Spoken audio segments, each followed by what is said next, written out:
আমার না আর ভালো লাগে না, মাঝে মাঝে ইচ্ছে করে কি হাতুড়ি নিয়ে নিজের মাথার মধ্যে একটা ঠাস করে বাড়ি দিই। রিল্যাক্স না, এইভাবে হাইপার হলে চলবে? আরে রাজীব এখন আমাকে সন্দেহ করছে জানো তুমি। তুমি না সবসময় একটু বেশি কথা বলো। তুমি বলো এখন কোথায় আছো? দেখেন, আপনি যদি এরকম রাগ করে কথা বলেন আমি কিন্তু কাঁদতে শুরু করে দিব। আচ্ছা, তার আগে বলুন আপনার এত খুশি হওয়ার কারণটা কি? শুধু আমি না জানো, এই খুশির খবরটা তুমি জানলেও ওই যে বলে না যে খুশিতে সীমানা ছাড়িয়ে গেছে, ওই রকম ব্যাপার হবে। তা করা যায়, কিন্তু হাওয়া খেয়ে যে বেঁচে থাকা যায় এরকম কথা তো শুনিনি কোথাও। তুমি কি এই যুগের মানুষ যে আধুনিক কথাবার্তা শুনবে? হ্যাঁ, ঘৃণা তো হবেই, কিন্তু তুমি তুমি যে দিনের পর দিন রাতের পর রাত আমাকে মিথ্যা ছলনায় ভুলিয়ে রেখেছো, আমার সাথে মিথ্যে স্বামীর অভিনয় করে চলেছো, এটাতে ঘৃণা করে না তোমার? তোমার মনে হয় না একবার কিভাবে করতে পারছো তুমি এসব? কারণ আমি অন্যায় কিছু করছি না। সবকিছু কাচের মতো পরিষ্কার, সেখানে তুমি পর্দা টেনে দিতে পারো না। সরো তুমি, চলো বলছি, আমি এখন যাবো। তুমি কোথায় যাচ্ছ সেটা বলে তারপর যাবে। জাহান্নামে যাচ্ছি। জাহান্নামে যাচ্ছ নাকি ওই দিলশাদ ডাইনিটার কাছে যাচ্ছ? শোনো রাজীব, তোমাকে একটা কথা বলি, তুমি মনে করেছো তুমি যা খুশি তা করবে আর আমি চুপচাপ বসে থাকবো? তুমি এক দরজা দিয়ে বের হবে, আমি সাথে সাথে বেরিয়ে থানায় যাব, ওই মহিলার নামে কেস করব, স্বামী ছিনতাইয়ের কেস। তোমাদের পরকীয়ার কথা আমি সব বলে দেব। শুধু মা বাসায় আছে বলে আমি কোথাও গেলাম না, তাহলে এমন জায়গায় গা ঢাকা দিতাম যে জীবন আমাকে খুঁজে পেতে না। চলো।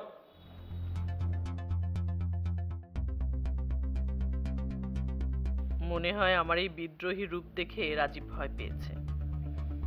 এখন থেকে আমাকে এই বিদ্রোহী মনোভাবটাই চালিয়ে যেতে হবে, যেন ওই দিলশাদ ডাইনির কথা ভাবলেই আমার এই অগ্নিরূপটা ওর চোখের সামনে চলে আসে।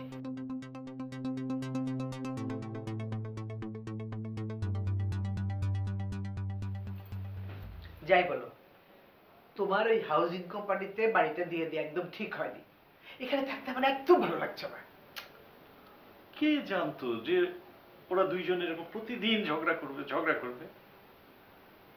আমারও একদম ভালো লাগছে না। লোক দেখানো আন্তরিকতা, নিজের ওখানে ছিলাম, দূরে ছিলাম, ভালো ছিল, এইসব দেখতে ভালো লাগে নাকি? যত নষ্টের গোড়া তো তুমি। তুমি কেন হাউজিং কোম্পানির লোকদের সঙ্গে যোগাযোগ করলে? কে বলেছিল? আশ্চর্য, তোমার ছেলে মেয়েরাই তো তখন কত কিছু বললো, তাদের পুরনো বাড়িতে থাকতে ভাল লাগছে না, নতুন বাড়ি লাগবে, বন্ধু বান্ধবেরা সব নতুন নতুন অ্যাপার্টমেন্টে থাকে, লেটেস্ট মডেল, ইত্যাদি ইত্যাদি কত কিছু। ওরা বললো তুমি শুনলে? ওরা তো ছেলে মানুষ, ওদের কতই বা বয়স, ওদের কথা তোমাকে শুনতে হবে? এখন বোঝো ছেলে আর ছেলের বউয়ের বাড়িতে থাকার মজাটা কি। এখন তো মনে হচ্ছে সব দোষ আমার। দেখো, তখন যদি তোমার ছেলে মেয়েদের কথা আমি না শুনতাম তাহলে তো আমারই দোষ হতো। আর এখন হাউজিং কোম্পানিতে বাড়ি দিয়ে দিয়েছি, এখনো দোষ আমারই হচ্ছে। কিন্তু আমি দেখছি শাঁখের করাতে তলায় পড়েছি, যেতেও কাটছে আসতেও কাটছে। আমার এখন মরে যেতে ইচ্ছে করছে। কেন যে আমি নওরিন আর সজীবের কথা শুনেছিলাম। থাক, অনেক হয়েছে। এখন আর নিজের মাথায় ইট পাথর মেরে রক্ত বের করে লোক হাসিও না। বৌমার সাথে কথা বলো, ওকে একটু বুঝিয়ে বলো যেন ঝগড়াঝাটি কম করে একটু শান্তিতে বাস করার চেষ্টা করে। তুমি এখন নিজেই দেখো তোমার সোহাগের বৌমার কীর্তি। তুমি তোর সাইড দিয়ে কথা বলতে সবসময়, এমনিনার মতো মেয়ে হয় না, ভদ্র নম্র শান্তশিষ্ট। এখন দেখছো তো কেমন অগ্নিঝরা রূপ। দেখো, আরো দেখো। আচ্ছা, তোমার ছেলে নিনার সাথে যে এরকম ব্যবহার করে সেটা তোমার চোখে পড়ে না? তুমি শুধু মেয়ের দোষটাই দেখলে। এই, তুমি হচ্ছে নষ্টের গোড়া। তুমি লাই দিয়ে দিয়ে বউটাকে মাথায় তুলেছো, এখন আমাকে দোষ দিচ্ছ। শোনো, তোমার সাথে এসব বিষয় নিয়ে কথা বলতে আমার একদম ভালো লাগছে না। যদি সবাই মিলে এরকম করো না, তাহলে আমি কিন্তু সবকিছু ছেড়ে ছুড়ে একেবারে গ্রামের বাড়িতে চলে যাবো। তাই যাও, মোল্লার দৌড় তো মসজিদ পর্যন্ত, যাও না।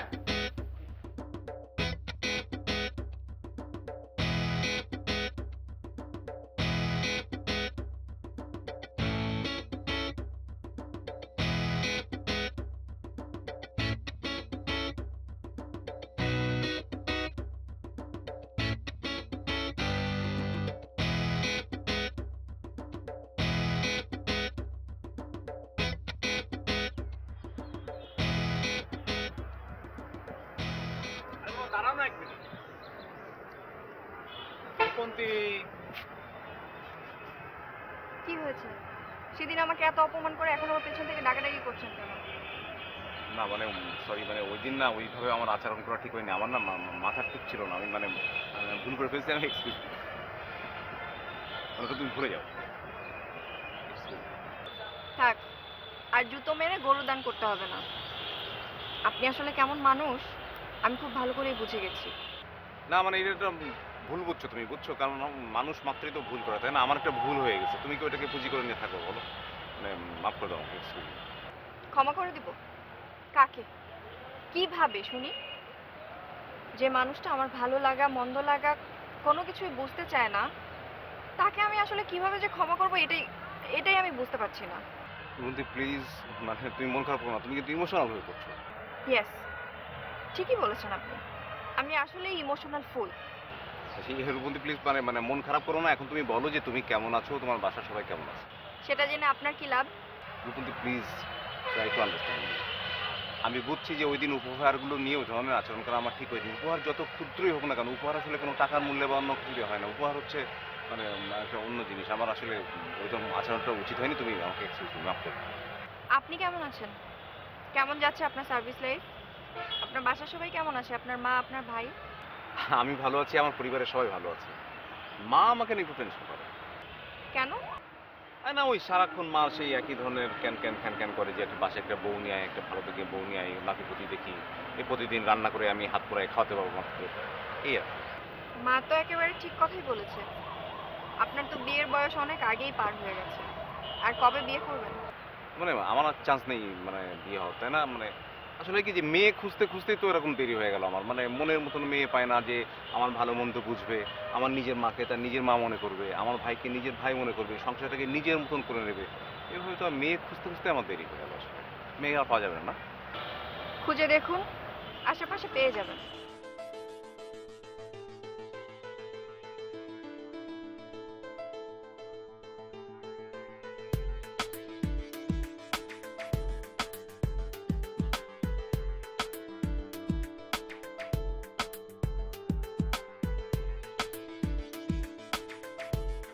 এরকম ঘন ঘন দেখা করাটা না ঠিক হচ্ছে না।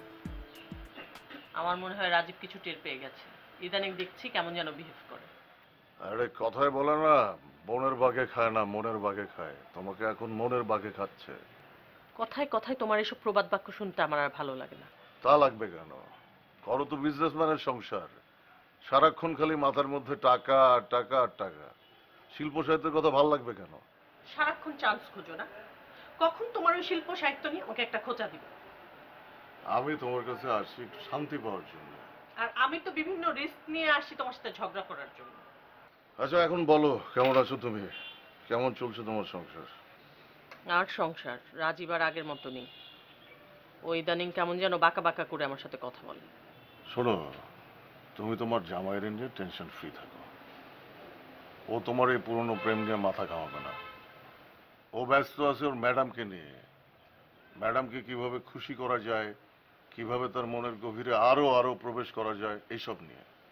তুমি রাজীবকে যত সহজ সরল ভাবছো, ও আসলে তত সহজ সরল না।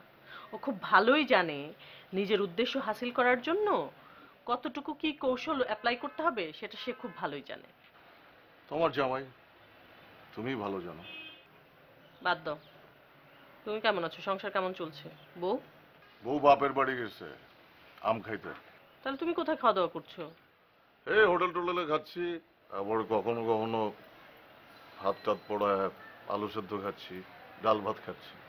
শোনো, আজকে আমি উঠি, একটা ফ্রেন্ডের সাথে দেখা করব বলে বেরিয়েছিলাম, সেই ফ্রেন্ড আবার হসপিটালে অ্যাডমিট করা আছে।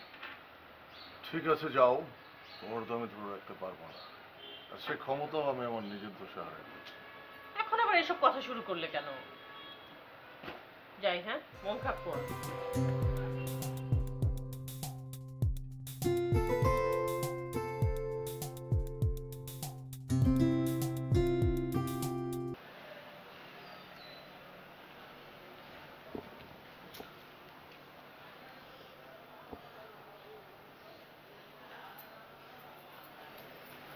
দূর ছাই। কি ব্যাপার, মোবাইলে কাকে ট্রাই করছো? কাকে আবার? তোমার আদরের মেয়েকে। সে যে সিলেট গেল, তারপরে আমি তেমন করে কোনো খবরই পাচ্ছি না। কি খাচ্ছে, কোথায় থাকছে, কিছুই জানতে পারছি না। শুধু পরশু দিনে একবার একটু ফোন করেছিল, তো ব্যস্ততার জন্য বেশি কথা বলেনি। কি করে বলো তো? লেখাপড়ার চাপে হয়তো ব্যস্ত আছে, তাই সময় করে উঠতে পারেনি। নরিন তো মা অন্তঃপ্রাণ, তোমাকে ছাড়া কি ওর চলবে? সময় পেলে দেখো ঠিকই ফোন করবে। খোঁচা দিয়ে কথা বলো না তো। নরিন তোমাকে অনেক ভালোবাসে। আমার তো মনে হয় আমার চাইতে অনেক বেশি তোমাকেই ভালোবাসে।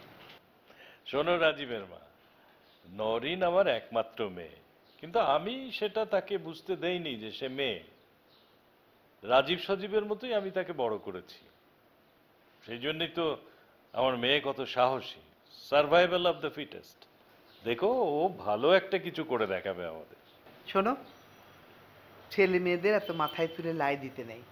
শোনো, ছেলে মেয়েরা যখন বড় হয় তখন তাদের কর্মের স্বাধীনতা দিতে হয়, তা না হলে কি হয় জানো, তারা ধীরে ধীরে বিপথে চলে যায়। আবার বেশি স্বাধীনতাও ভালো নয়। দেশের যে অবস্থা, ছেলে মেয়ে বাইরে গেলেই আমি ভীষণ টেনশনে থাকি। বুঝলাম, এসব কথা এখন বাদ দাও। এখন বলো তো, নীনা কোথায় গিয়েছে? কোথায় আর যাবে? নিশ্চয়ই বাইরে কোথাও গেছে। রাজীবকে তুমি একটু বলো, নীনা তো সারাদিন ঘরে থাকে, ঘরের কাজ করে, ওকে নিয়ে মাঝে মধ্যে একটু বাইরে গেলেও তো পারে। আমি কিছু বলতে গেলে তো ওই একই রিপ্লাই, হাতে একদম সময় নেই। কিসের এত ব্যস্ত? ব্যবসা কি একেবারে ফুলে ফেপে উঠেছে? এত ব্যস্ত কেন? আমিও ভাবছি আজ রাজীব আসলে আমি ওর সঙ্গে কথা বলবো, জানতে চাইবো কি সমস্যা, প্রতিদিন কেন নীরার সঙ্গে ওর ঝগড়াঝাটি হয়। এতদিন কিছু বলিনি, শুধু ভাবসাব দেখেছি। আজকে আমি কথা বলবোই। বলো, বুঝিয়ে বলো।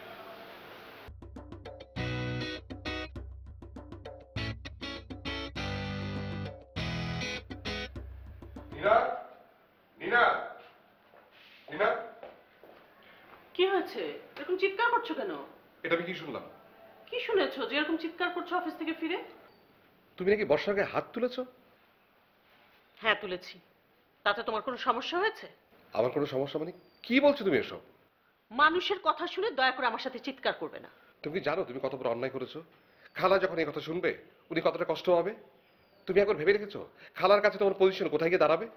তোমার খালার কথা চিন্তা করলে, আমার কথাটা একবারও চিন্তা করলে না? একবারও মনে হলো না তোমার যে কি কারণে ওর গায়ে হাত তুলতে আমি বাধ্য হয়েছি? হ্যাঁ, আমি জানতে চাইছি কি কারণে ওর গায়ে তুমি হাত তুলতে বাধ্য হয়েছো? কি এমন করেছো? কি বলেছে? ও কি বলেছে তুমি শুনতে চাও?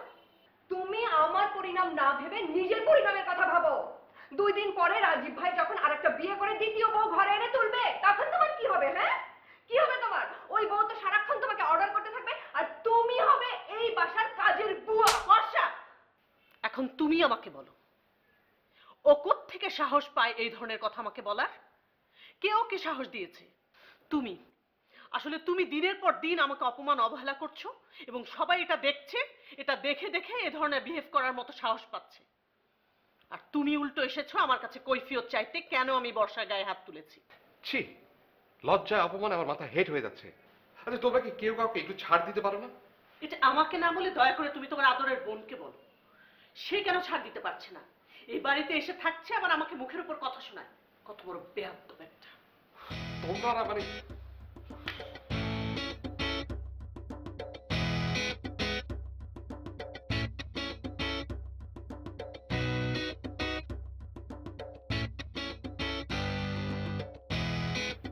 কি করবে? কি করবে তুমি আমার? তুমি বড় জোর তোমার স্বামী রাজীব ভাইয়াকে বলে আমাকে এই বাসা থেকে বের করে দিতে পারবে। আমি কি করতে পারি তোমার কোনো ধারণা নেই। তুমি কি করতে পারো সেটা আমার ভালোই জানা আছে। যেই মহিলার তার স্বামীর কাছেই কোনো মূল্য নেই, তার আবার এই সংসারে কিসের মূল্য?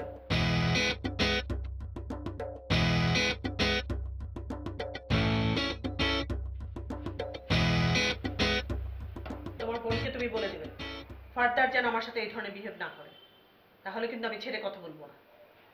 তোমরা যা মন চায় তোমরা তাই করো, আমি আর এসবের ভিতরে নেই। আমি মাকে অলরেডি বলে দিয়েছি এইসব বিষয়ে আমার সাথে যেন কোনো কথা না বলে। মা কি বলেছেন? শোনো, সারাদিন অফিস করে এসে বাসায় তো আমাদের যাত্রাপালা শুনতে ইচ্ছা করে না। মাঝে মাঝে কি মনে হয় জানো, মানে বাড়িতে আর না ফিরি, অন্য কোথাও একটা ঘর নিয়ে থাকি। অনেকদিন ধরে তো এই সুযোগের অপেক্ষায় ছিলে, তুমি তো এই জন্য এই কথা বলছো এখন। একটা অনুরোধ করবে, রাখবে? দয়া করে লাইটটা অফ করে নিজে একটু ঘুমাও, আমাকে শান্তিতে ঘুমাতে দাও। কাল সকাল অফিসে অ্যানুয়াল মিটিং আছে, সকাল সকাল উঠতে হবে।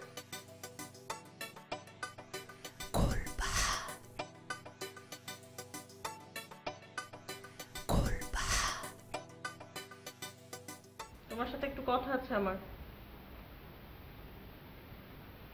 শুনতে পাচ্ছ আমার কথা? আমার চোখ দুটো টিভির দিকে থাকলো, কান দুটো তোমার দিকে আছে। তুমি বলতে থাকো, যে জায়গায় ঝামেলা মনে হয় আমি বলবো। টিভি বন্ধ করো, আমার দিকে তাকাও, তারপর বলবো।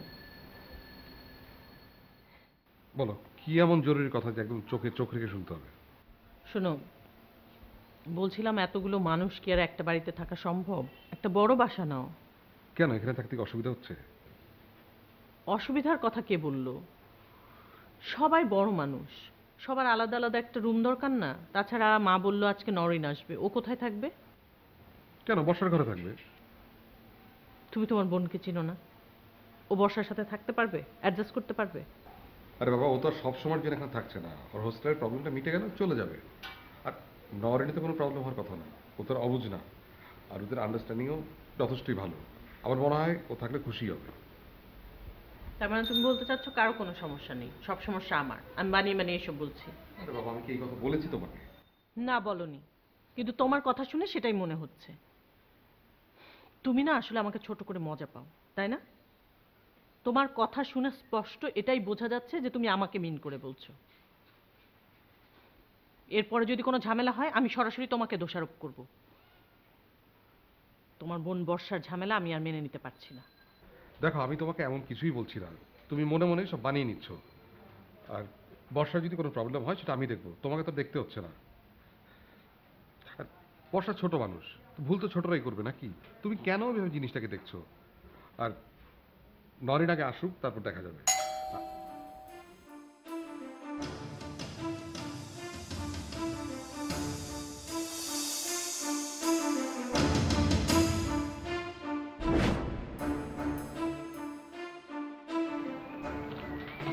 ইস, কতদিন পর তোর সাথে দেখা হলো।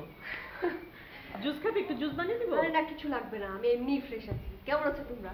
আমরা সবাই ভালো আছি। তার আগে বল, তোর স্টাডি ট্যুর কেমন হলো? ঠিকঠাক ছিল সব? একদম পারফেক্ট ছিল ভাইয়া। আমি তো স্টাডি ট্যুরে না গেলে বুঝতেই পারতাম না এত মজা হয়। বাস্তব অভিজ্ঞতা কিন্তু অনেক বড় বিষয় ভাইয়া। তোর তো আরো অনেক অভিজ্ঞতার দরকার আছে গুলবাহার। তুই এতদিন পর এলি, এই ঘরটা একদম শূন্য শূন্য হয়েছিল। এই যে আমি চলে এসেছি, এখন শূন্য ঘর পূরণ হয়ে যাবে। ভালো করেছিস। তুমি ওকে রুমটা দেখিয়ে দিও। আসুন, তুই ওকে ফ্রেশ হয়ে নে, তারপর তোর সাথে কথা বলবো। আচ্ছা, ঠিক আছে। কি ব্যাপার ভাবি, তুমি তো খুব সুন্দরী হয়ে গেছো। কি রেগুলার পার্লারে চলে যাচ্ছ নাকি? কি বলিস, পার্লারই তো যাওয়ার সময় পাই না সংসারের ঝামেলা সামলে। আর এত ঝামেলার মধ্যে এখন আর মন মানসিকতাও নেই। আচ্ছা, কি হয়েছে খুলে বলো তো। হ্যাঁ, কি এমন হয়েছে যে তোমার সবকিছু এলোমেলো করে দিচ্ছে? আমি চলে এসেছি না, আমি সবকিছু ঠিকঠাক করে দেবো। কি হয়েছে বলো। ওই দিলশাদ মহিলার উপদ্রব তো আছেই। এর মধ্যে আমি ওর অফিসে গিয়েছিলাম, ইচ্ছা মতো ছেড়ে দিয়ে এসেছি। আর তোমার ভাইকে কি আটকানো যায়? তার উপর এসে উঠেছে তোমার বোন বর্ষা। সে তো সবার কাছে মিথ্যা বলে বলে আমার অবস্থা একদম খারাপ করে দিচ্ছে। বর্ষা কেন এসেছে? মানে ও না হোস্টেলে থাকতো? হোস্টেলে নাকি কি আগুন টাগুন লেগেছে, এখানে থাকবে কিছুদিন। আর বলিস না, বাসায় তো সারাক্ষণ আমার পিছনে লেগে থাকে, পাড়ার ছেলেদের ভাঙিয়ে খাচ্ছে, দাওয়াত দিয়ে আসে বাসায়। বুঝতে তো পারছি না, ও হঠাৎ তোমার পিছনে কেন লেগেছে? উনি কি মানে ও কি দিলশাদের ব্যাপারে কিছু জানে? না, তেমন কিছু তো জানার কথা না। সারাক্ষণ আমাকে কথা শোনায়, আমার কথা তো শুনেই না, উল্টো অপমান করে কথা বলে। আর ওকে যদি আমি কিছু বলি, তোর মা আর ভাই মিলে আমাকে এক গাদা কথা শুনিয়ে দেয়। তাহলে বুঝ বাসায় আমার কি অবস্থা হচ্ছে। তোর ভাই বললো তোকে নাকি তার সাথে রুম শেয়ার করতে হবে, এই কথাটা বলতে গেছি, তোর ভাই এখন এক গাদা কথা শোনালো আমাকে।